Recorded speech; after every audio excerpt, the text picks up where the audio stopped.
A creature that laughs in the shadows and wears a mask of joy to hide its true face. The clown of Washington Forest. Have you ever wondered what happens when you step into a story you never wanted to be part of? Well, get ready, because today you're about to find out. But be careful. You might never want to hear laughter again, so tell me, would you have the courage to face your own fears if you knew they might laugh back at you?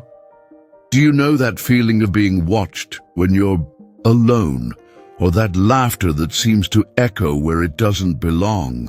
Today, you're going to hear a story that will make you think twice before stepping into a forest, or even looking in the mirror. Get ready, because this story will stay with you long after the video ends. Before we get started, I want to know, where are you watching this video from? Let me know in the comments, and don't forget to leave a like and subscribe to the channel for more stories like this one. Now, let's dive into this chilling tale. At first glance, the small town of Ellisbrook, nestled deep in rural Washington, seemed like any other quaint community. White-painted porches adorned charming homes, quiet streets wove through the town, and a sprawling forest of ancient trees hugged its edges. But there was an unspoken rule among the locals, a subject no one dared discuss. Deep in the heart of the forest, where sunlight barely filtered through the dense canopy, there was a clearing no one ventured into. Since 1974, stories had circulated about those who stepped into that clearing. They either came back, changed, or never came back at all.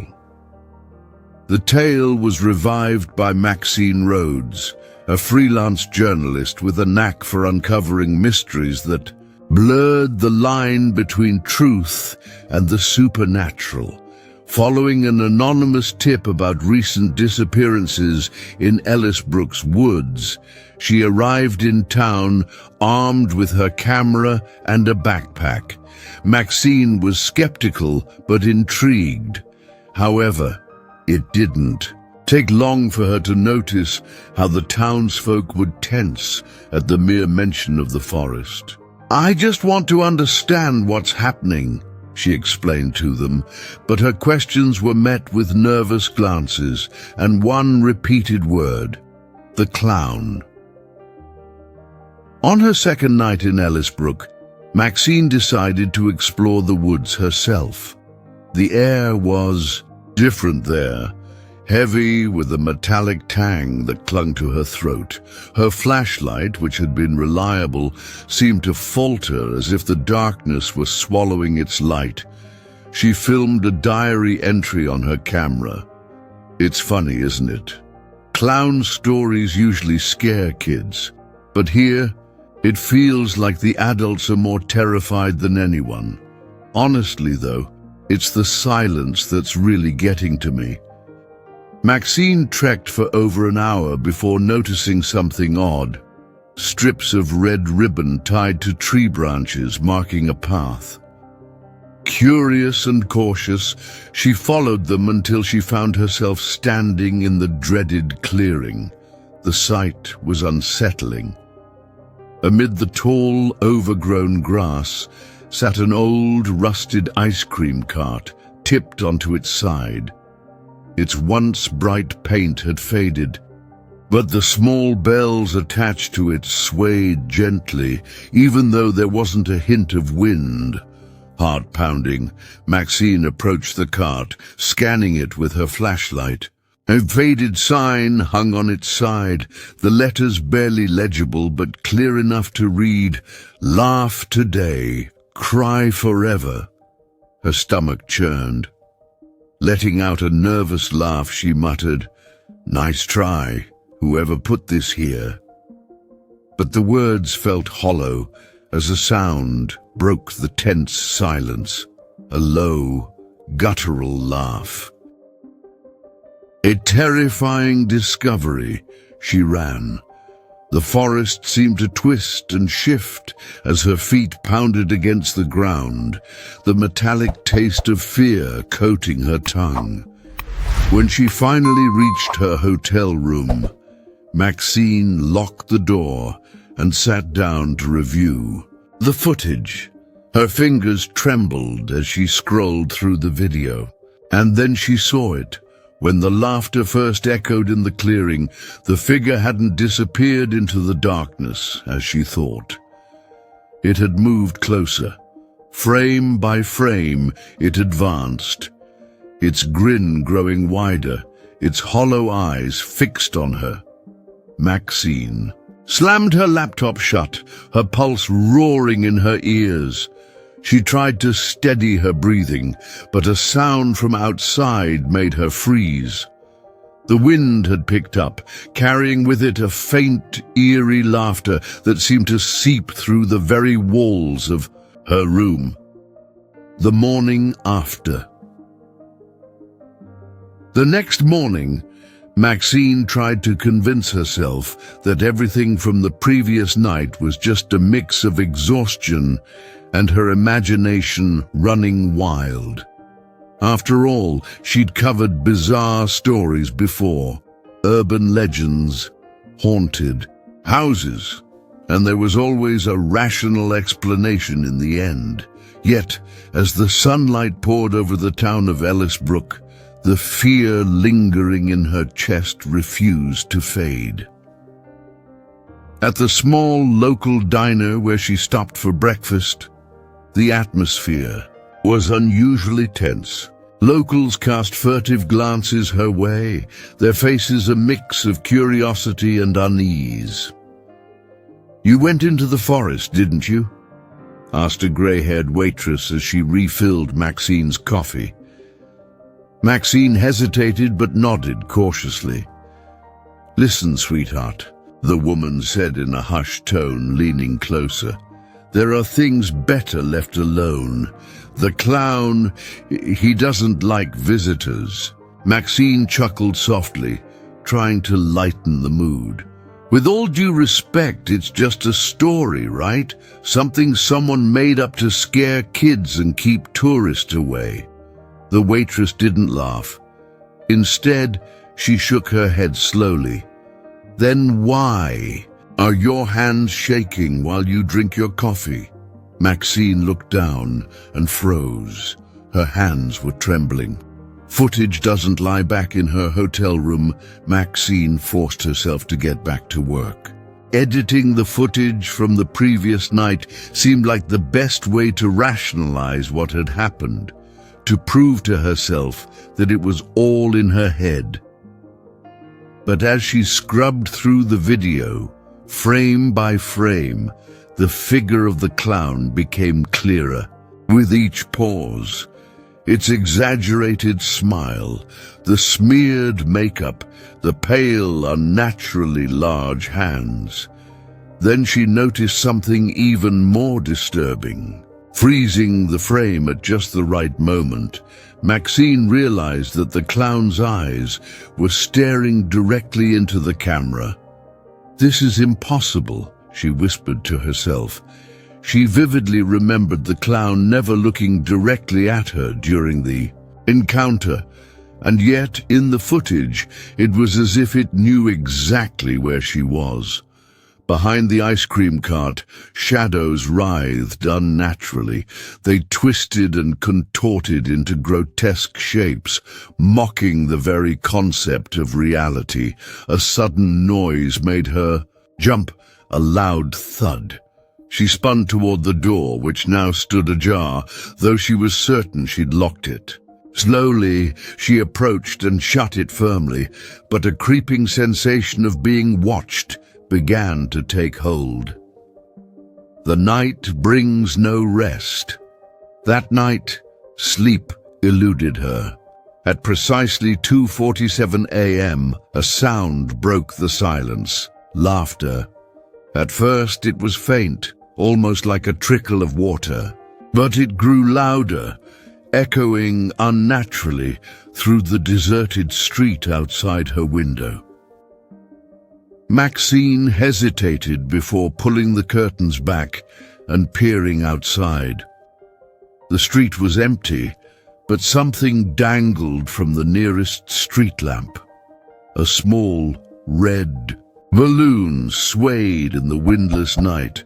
Her throat tightened. "They're just trying to scare me," she told herself. But the laughter continued. It seemed to come from everywhere at once, a cacophony of discordant chuckles, giggles, and shrill cries. And then, just as abruptly as it had begun, it stopped. In the suffocating silence that followed, a single voice spoke, a deep, gravelly whisper that came from directly behind her. "You shouldn't have come back." Maxine whirled around, her heart pounding in her ears. There was nothing there, only her reflection in the hotel room mirror.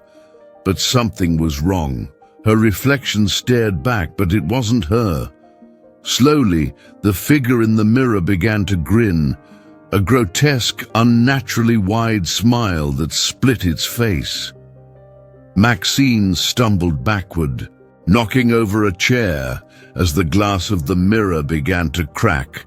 On the other side, the figure's smile remained frozen, its eyes locked onto hers. And then it spoke, not in her voice, but in the same guttural tone she'd heard in the clearing. "Enjoying the story because now you're part of it." The final warning. The room erupted into chaos. The window shattered, shards of glass scattering as a bone-chilling wind howled through the space. Maxine scrambled for the door, but when her hand gripped the knob, it burned her skin, forcing her to pull away. Something fell to the floor. A card, old and yellowed, as though it had been plucked from another time. She hesitated before picking it up. It was a circus ticket, faded and torn. Written in bold crimson letters were the words, "One laugh at a time. Admitted, Maxine Rhodes." So, what do you think of the story so far? Are you enjoying it? Or is it starting to get under your skin? Let me know in the comments. And if you haven't subscribed to the channel yet, now's the perfect time. Your support helps bring even more chilling stories to life. See you in the next chapter, if you dare. The night of no return. The night stretched endlessly, each passing second a battle against the oppressive weight of dread that filled Maxine's chest. She sat on the floor of her hotel room, trembling, clutching the aged ticket that seemed to hum with an unnatural energy. It smelled faintly of rust and damp earth, and the words on it seemed to shimmer, subtly shifting under the dim light. In a desperate attempt to rid herself of the cursed object, Maxine tossed it into the trash. But mere moments later, there it was again, lying on the floor near her feet, as if it had never left her side. By the time dawn broke, her fear had turned into resolve. Enough was enough. She needed answers. Her first destination was the local library, a modest brick building tucked into the heart of the town. As she approached her rental car, though, a crude note scrawled in childlike handwriting greeted her from the windshield. "Laugh, Maxine, before it's too late." Maxine's fear flared into anger. Whoever was behind this was pushing her limits, feeding on her terror to weave this bizarre, horrifying tale. Determined to take control of the situation, she stormed into the library, her mind set on uncovering the truth, unearthing the past, The librarian Margaret, a frail, stooped woman with sharp eyes that missed nothing, eyed Maxine knowingly as she approached the desk. "You're the reporter, aren't you?" Margaret said in a voice as thin as her frame. "The one stirring up trouble where she shouldn't." Maxine forced a polite smile. "Just trying to find the truth. This town seems to have more secrets than it's willing to share." Margaret sighed heavily and adjusted her glasses. "If it's the truth you're after, start with 1974. But be careful, Miss Rhodes. Not every secret needs to be dug up." She handed Maxine a worn file folder. Inside were faded newspaper clippings detailing a chilling chapter in Ellisbrook's history, the disappearance of 4 local children. All the accounts pointed to the forest clearing. Witnesses claimed the children had last been seen near a traveling circus that had mysteriously set up camp in the area. The police had investigated Clyde Marlowe, the circus's owner, but no charges were ever filed. And just as suddenly as it had appeared, the circus vanished, leaving only unanswered questions and an enduring sense of unease. Maxine's pulse quickened as she read the accounts of those who had seen a disturbing figure at the circus. A clown, with a smile so wide it seemed inhuman and eyes that never blinked. "What happened to Clyde Marlowe?" Maxine asked, her voice low. Margaret hesitated, her expression darkening. "Rumor has it he went back to the forest, and some say he's still there waiting for new spectators." Into the forest. Once more, Maxine returned to her hotel with one goal in mind: to face whatever was in that forest and put an end to the nightmare. She packed everything she thought she might need: a high-powered flashlight, spare batteries, and a hunting knife she'd impulsively bought at a local shop. This wasn't just a story anymore. She wasn't going to let it consume her. The forest felt more oppressive than before. The air hung thick, and every step seemed unnaturally loud, as though the trees themselves were listening. Strange carvings marked the bark, circular symbols, grotesque faces, and spiraling patterns that made her skin crawl. When she reached the clearing, she immediately noticed the absence of the ice cream cart. In its place stood a massive wooden chest, its edges bound with rusted iron. Words were etched across its surface, barely legible through years of decay. To start the show, just laugh. Maxine's heart pounded as she stepped closer, her breath catching in her throat. "This has to be a joke," she whispered, her voice shaky. But then the forest came alive. The trees swayed violently, though the air was still. That same guttural laughter she'd heard before now filled her head, accompanied by a high-pitched ringing that made her knees buckle. "Open the chest," the voice commanded, reverberating through her very bones. With trembling hands, Maxine reached for the rusted latches. Sweat dripped down her brow as the hinges groaned and the lid creaked open.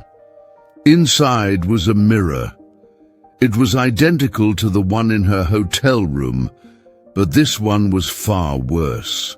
The reflection didn't show just her or the clearing. It revealed rows of spectators seated on crude wooden benches, their faces obscured by grotesque clown masks. All except one. Clyde Marlowe sat in the front row, unmasked, his face stretched. into a grin that seemed to defy human anatomy. His dark, hollow eyes were locked onto hers. Before Maxine could process what she was seeing, she felt it. A cold, sticky hand resting on her shoulder. She spun around, and there it was, the clown. Its face was pale, its smile impossibly wide, and its eyes black as the void. Up close, it was far more horrifying than any recording or reflection. "Welcome to the show," it said in a voice dripping with malice, each word sending ice through her veins. A macabre spectacle. The clearing erupted in light as glowing bulbs surrounded the chest, bathing the area in a ghastly carnival-like glow. The laughter grew louder, echoing from all sides, as though the forest itself was mocking her. Maxine tried to run, but her legs felt leaden. She stumbled, falling to her knees as the clown loomed over her. Its shadow stretched unnaturally long, swallowing the light. "You wanted a story," it whispered. "Now you're the headline." From the chest, the mirror glowed brighter, and the masked audience began to clap in unison, a slow, mocking rhythm that echoed in her skull. The last thing she saw before everything went dark was her own reflection in the mirror. But it wasn't her anymore. The figure smiled with the same impossible grin as the clown, its eyes empty and lifeless. What do you think? Is Maxine's story pulling you in? Or is it just too much to handle? Let me know in the comments, and don't forget to hit like and subscribe. There's plenty more where this came from, if you're brave enough to stick around. The glow from the chest lit up the clearing, turning the shadows into erratic dancing shapes. Maxine stumbled backward, trying to distance herself from the clown now blocking her only way out. It tilted its head, as if studying its prey, the distorted smile on its face never faltering. Suddenly, the laughter surrounding her grew louder. The sound seemed to come from every direction, a hellish chorus that made her ears ring. Maxine turned her head, searching for an escape, but the landscape around her had changed. Where the forest had once stood, there were now grandstands filled with masked spectators. Each mask was unique, some with grotesquely wide smiles, others contorted into expressions of sorrow, and every single one of them was staring directly at her. "Are you ready for your big debut?" The clown's guttural voice echoed once more. Maxine tried to run, but the ground beneath her feet clung to her like glue, as if the grass itself were alive. "What do you want from me?" she screamed, gripping her knife tightly, even though she knew it would be useless against something so unnatural. The clown laughed, a sound that sent chills down her spine. "It's not about what I want, darling. It's about what they want." It pointed a long, pale finger toward the audience. The masked spectators began clapping in unison, but the sound was hollow and dry, like the crackling of bones. "You're the show now!" Before Maxine could react, a blinding spotlight enveloped her. It was as if a giant stage light had been fixed directly on her, illuminating her figure while everything else plunged into darkness. The camera in her hand slipped from her grasp and hit the ground with a dull thud. The applause stopped, replaced by a silence so profound she could hear her own ragged breathing. The clown stepped into the center of the clearing, now a circular stage, and made an exaggerated gesture as if introducing an act. "Ladies and gentlemen, welcome to the clearing circus," it bellowed, its voice dripping with mockery. "Tonight, we have a very special guest, a woman so curious she dug too deep and found herself here. Give it up for Maxine Rhodes." The audience erupted into deafening cheers and applause. But the screams mixed in with the clapping weren't those of excitement. They were cries of agony, layered with hysterical laughter that made Maxine's skin crawl. She tried to scream for help, but her voice was swallowed by the cacophony. Then something began to wrap around her. Invisible strings rose from her arms and legs, tugging her upward like a marionette. She thrashed and fought, but it was no use. The clown approached, leaning in close to her ear. "You wanted answers. Now, you're part of them." The carousel of madness, the clearing began to spin. It wasn't just a sensation. The ground beneath her feet was moving like a carousel. The trees and the masked crowd blurred into streaks of color. At the center of the swirling chaos, the clown twirled with inhuman grace, its black eyes locked onto hers. "Please let me go," Maxine begged, tears streaming down her face. But her cries were ignored. Out of nowhere, a crimson curtain descended, slicing through the clearing like a guillotine. It separated her from the audience, leaving her alone on the stage, bathed in a cold, unnatural spotlight. The clown disappeared into the darkness behind the curtain. When it reappeared, something had changed. Its figure was larger now, grotesquely distorted, its arms stretched unnaturally long, its hands twisted into claw-like shapes. The smile on its face grew impossibly wide, splitting its face nearly in half. "You know what makes laughter so powerful, Maxine?" it asked, its voice now a chilling whisper. "It's the last thing you hear before you lose control." Maxine tried to move, but the invisible strings held her firmly in place. Then she heard something new, her own laughter, but it wasn't her laughter. It was hysterical, unnatural, spilling from her mouth against her will. "Stop. Please, stop," she whispered between fits of uncontrollable laughter. But the sound only grew louder. The lights on the stage flickered wildly as the audience reappeared, clapping in perfect, eerie unison. Each clap felt like a hammer striking her mind, reverberating deep into her thoughts. Her gaze fell to the chest, still open, at the edge of the stage. Inside, she saw something that made her blood run cold, a distorted reflection of herself, dressed as the clown. Her face was painted with grotesque makeup, her eyes black as coal.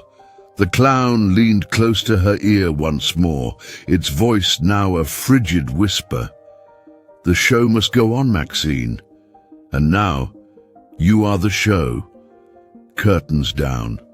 The lights snapped off, plunging everything into total darkness. The only sound left was the echo of laughter, rising and falling like a cruel melody, until it, too, faded away.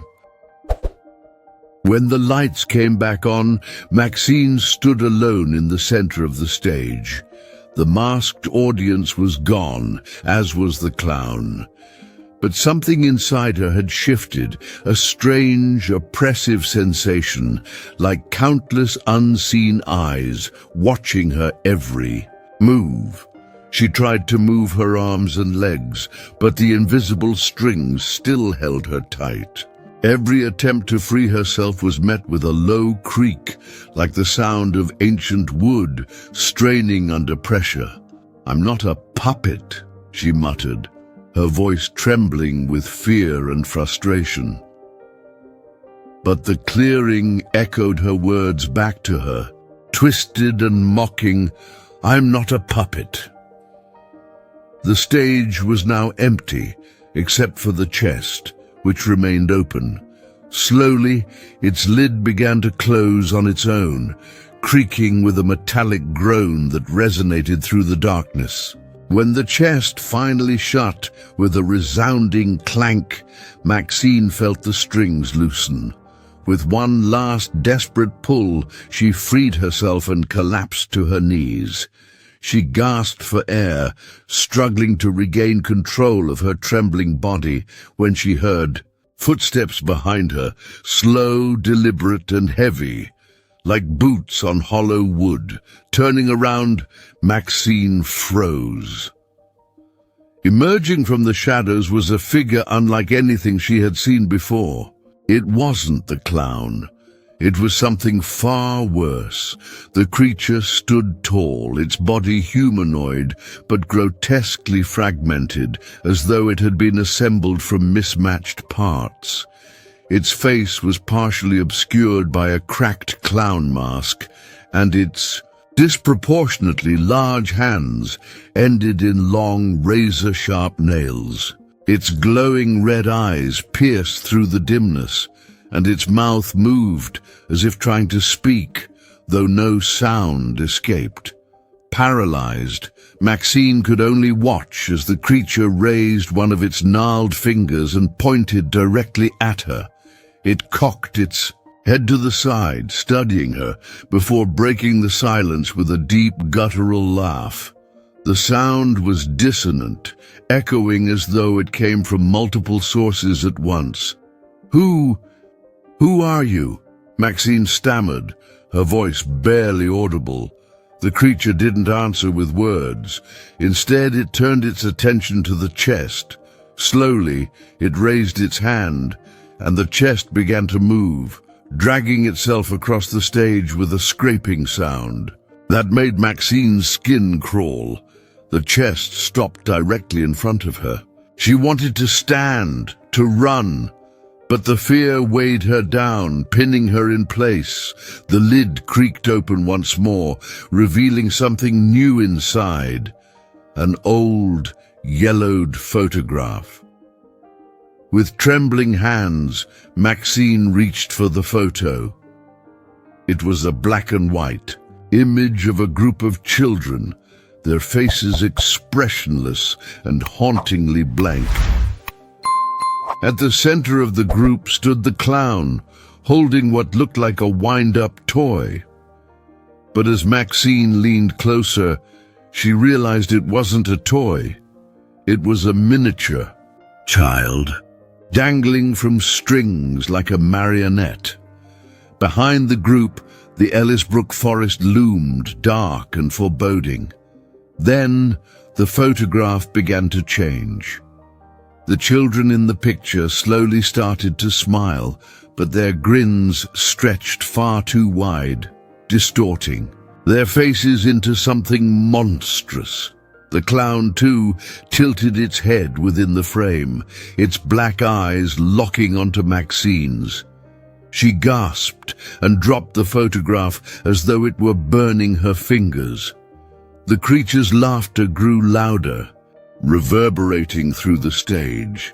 Maxine tried to back away, but the space around her began to shrink. The edges of the stage seemed to close in, the shadows swallowing everything they touched. Desperate, she grabbed her knife and charged into the darkness, slashing at whatever was blocking her escape. But each swing met nothing but empty air. "You can't escape," the clown's voice whispered, its chilling tone surrounding her. "You're part of the show now." The fall into darkness. The wooden floor beneath her feet began to crack, splitting open as if it were alive. Maxine screamed as she felt the ground collapse beneath her, dragging her into a void of absolute blackness. She fell, the sound of laughter and whispering voices echoing all around her. They repeated her name over and over, growing louder with each passing moment. Then, abruptly, she landed on something soft. Dazed and disoriented, Maxine slowly pushed herself up. She was surrounded by decaying, colorful fabric, the inside of a circus tent. The sound of laughter and applause returned, faint at first, but growing steadily louder. Yet when she looked around, there was no audience in sight. At the center of the tent stood an enormous mirror, towering so high it seemed to pierce the roof. Maxine approached it hesitantly, dread pooling in her stomach. When she looked into its surface, her blood turned to ice. The reflection staring back at her wasn't her own. It was her, but twisted into something nightmarish. She was dressed in a clown's costume, her face painted with grotesque makeup, her lips stretched into a fixed, unnatural smile. Her reflection moved on its own, tilting its head slowly, just as the clown had done before. "No," Maxine whispered, her voice trembling. She raised a hand to her face, but the reflection didn't mimic her. Instead, it simply stared at her, grinning. When Maxine tried to scream, the reflection finally moved, but not to scream back. Instead, it laughed. It was her laugh, but warped and sinister, echoing through the empty tent. As the laughter grew louder, Maxine realized the truth. There was no way out. She had become part of the show, and the show would never end.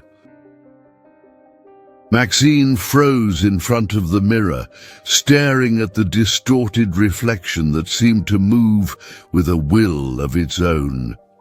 The figure in the glass twisted unnaturally, as though alive and aware. She tried to turn away, but her body felt paralyzed, trapped by an invisible force. When she finally managed to move, she realized the reflection wasn't mimicking her. It stayed perfectly still, its grotesque smile unwavering. "What do you want from me?" she screamed, her voice reverberating through the empty tent. The reflection only laughed, a guttural, otherworldly sound that tore through the silence like claws on metal. Slowly, it raised a hand, pointing toward the corner of the tent. Maxine turned, and her breath caught in her throat. In the direction the reflection had indicated stood a row of smaller mirrors, each one reflecting a different piece of the clearing. The stage and the grandstands. She hesitated, but felt compelled to approach the first mirror, her feet dragging forward against her will. Each mirror revealed something different. In the first, the masked audience sat in eerie silence, their blank faces turned toward her. In the second, the clearing was empty, except for the chest, now open and glowing with a pale, ominous light. In the third, she saw something that made her stumble backward in horror. Children. They stood in a tight circle, holding hands, their eyes black and lifeless. Panicking, Maxine turned to flee, but the tent seemed to grow around her. The fabric walls stretched upward and outward, twisting into living, pulsing shapes. Then the clown appeared again. It stepped out of the central mirror, its body shifting like molten wax as it took form. "Don't you get it yet?" it whispered, its voice crawling into her ears like a venomous hiss. "This isn't a choice. This is a contract." "A contract?" Maxine yelled, retreating as the clown advanced. "I never agreed to this." The clown's laughter boomed, a cacophony of dissonance that came from every corner of the tent. "Oh, but you..." did. When you opened the chest, when you asked for answers, you offered yourself. It took another step toward her, its grotesque grin widening to an impossible degree. I just wanted the truth, Maxine sobbed, tears streaming down her face. I just wanted to understand what happened here. Then look, the clown replied, gesturing to the largest mirror. A history of horror. The surface of the mirror shimmered before, shifting like a movie screen flickering to life. Maxine saw the lost children of 1974. They were running and laughing through the forest, enchanted by a soft, melodic tune that seemed to guide them. The image shifted, revealing the circus, a vibrant, colorful attraction filled with the smell of popcorn and cotton candy. In the center stood the clown, beckoning to the children with a welcoming wave. But the scene darkened, the tents became tattered and torn, the cheerful music warped into a twisted, discordant melody. The children's laughter turned to screams as they were dragged into the main tent. Their cries echoed as the clown stood at the entrance, his grotesque face splitting into a horrifying grin. "You stole their lives," Maxine whispered, her stomach twisting with nausea. "You destroyed them." "I didn't steal anything," the clown replied, leaning in close enough for her to see the darkness in its eyes. "They came because they chose to believe, just like you." Maxine's gaze darted back to the smaller mirrors. The children in the reflections were closer now, their vacant eyes staring at her as though the barrier between them and reality was dissolving. "I have to stop this," she murmured, her voice trembling. "There has to be a way." The clown's smile only widened. "Stop it? No, my dear, the show must go on, and you're the star." The spiral into darkness. Before Maxine could react, the ground beneath her feet split open, the fabric of the tent peeling away like rotted flesh. She screamed as the floor fell away, and she was swallowed into a chasm of absolute blackness. Her descent felt endless, her body spinning in the void as laughter and whispers surrounded her. The voices repeated her name, growing louder and more distorted with every moment. Then, just as suddenly as it began, her fall stopped. Maxine found herself back in the clearing, but it wasn't the same clearing she had entered before. Now the space was filled with mirrors, tall, wide, narrow, and broken, all arranged in a perfect circle around her. Each one reflected a different version of herself. Some versions of Maxine looked terrified. Others laughed uncontrollably, their faces contorted with madness. One reflection, however, stood out.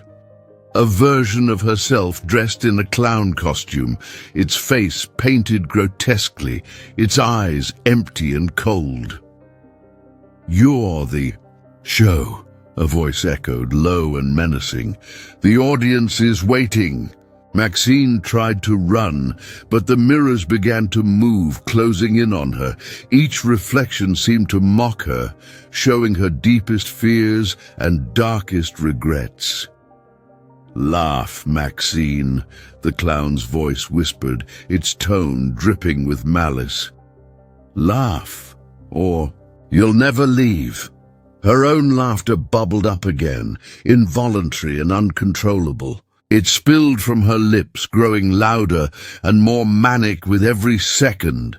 The sound filled the clearing, bouncing off the mirrors and amplifying until it drowned out every other noise. Maxine fought against it, but the harder she resisted, the closer the mirrors came, and then she gave in. She laughed until her breath was gone, until the edges of her vision darkened, until she no longer knew where she ended and the laughter began. Maxine laughed until her lungs burned, until there was no air left to breathe. The laughter wasn't her own. It was forced, ripped from her throat as if some invisible force was controlling her. The mirrors surrounding her trembled with each involuntary laugh, their surfaces reflecting grotesque and fragmented versions of herself. In one reflection, she was a monstrous clown with jagged features and hollow eyes. In another, a crying child. And in yet another, she was just a shadow, faceless and empty. When the laughter finally subsided, Maxine realized the mirrors were gone. She stood once again in the center of the clearing, but it had transformed into a nightmare. The sky was a deep, unnatural red, and the trees around her were twisted and gnarled, their branches reaching out like skeletal hands. The clearing was filled with figures, vague humanoid shapes, cloaked in shadows, each wearing a unique clown mask.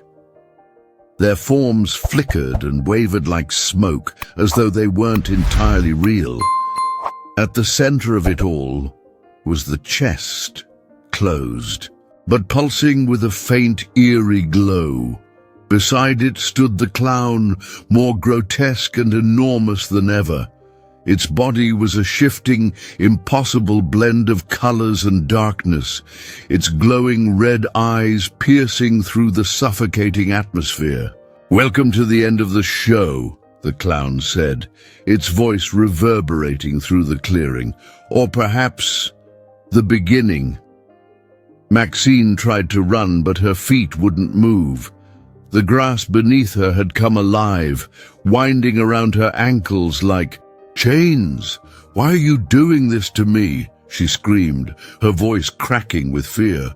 "What do you want from me?" The clown's laughter echoed again, deeper and more resonant than before. It wasn't just a sound, it was a presence, heavy and oppressive, pressing down on her chest and making her heart race. It leaned in close, its twisted grin inches from her face. "I want what I've always wanted, the same thing they gave me." It gestured toward the masked figures in the audience. "I want you, your fear, your mind, your laughter. That's what keeps me alive. That's what fuels the show." Maxine's eyes darted to the chest. The pulsating glow seemed to draw her in, whispering to her that the answer lay within. "And what if I destroy it?" she said, her voice shaking, but laced with defiance. For the first time, the clown faltered. Its smile wavered just for a moment, and its glowing eyes darkened slightly. But then the grin returned, wider than ever. "You think you can break what's inside?" it said, its voice dripping with mockery. "Go ahead. Try if you dare." With a scream of rage, Maxine tore her legs free from the living grass and charged toward the chest. The clown didn't move to stop her. It simply stood there, watching with a twisted curiosity. She threw the lid open, bracing herself for whatever horror lay inside. The light inside the chest flared, blinding her momentarily. But as her vision adjusted, she saw something unexpected. A small, round mirror with an ornate golden frame. She lifted it carefully, her hands trembling. In the mirror's reflection, she saw the face of a child, one of the children who had disappeared in 1974. "What did you do to them?" she demanded, her voice filled with equal parts fury and despair. "I freed them," the clown said, its tone almost playful. I gave them a purpose. They're part of the show now, just like you will. Maxine clenched the mirror tightly. Her mind raced as the masked figures in the audience began to move closer, their smoky forms becoming more solid with each step. "You want me to be part of the show?" she shouted, turning toward the clown. "Then take a look at this." She raised the mirror and pointed it at the clown. The effect was immediate. The light from the mirror struck the clown like a physical blow, and its laughter turned into a blood-curdling scream. Its grotesque form began to unravel, melting and disintegrating like wax under a flame. The masked figures froze in place, as if paralyzed, while the world around her began to quake.